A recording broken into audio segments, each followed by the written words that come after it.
वेद बातमीचा, लढा सत्याचा, निर्भीड पत्रकारितेचा, राजकारणातील महत्त्वाच्या बातम्यांच्या अपडेटसाठी आजच आपल्या YouTube चॅनेलला क्लिक करा आणि रोज अपडेट मिळवण्यासाठी चॅनेल सबस्क्राइब करा. नमस्कार, आपण पाहत आहात वेद बातमीचा. राहुरी पोलिसांकडून 8 महिन्यांपासून फरार आरोपीस अटक. राहुरी पोलीस स्टेशनच्या पथकाने तब्बल 8 महिन्यांपासून फरार असलेल्या आरोपीस ताब्यात घेण्यात यश मिळवले आहे. दिनांक 26 मार्च 2025 रोजी देवळाली प्रवरा येथे माजी नगराध्यक्ष सत्याजित चंद्रशेखर कदम यांच्यावर काही इसमांनी बेकायदेशीर जमाव जमवून कटकारस्थान रचत जीवघेणा हल्ला करण्याचा प्रयत्न केल्याची घटना घडली होती. या प्रकरणी राहुरी पोलीस स्टेशनमध्ये गुन्हा दाखल करण्यात आला होता. या गुन्ह्यातील पाहिजे आरोपी खंड्या उर्फ विजय बाळू इथापे रा. देवळाली प्रवरा हा घटनेपासून फरार होता.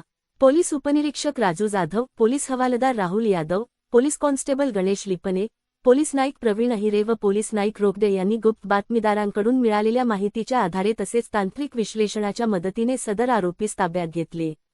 त्यानंतर आरोपीस अटक करून माननीय न्यायालयात हजर करण्यात आले आहे.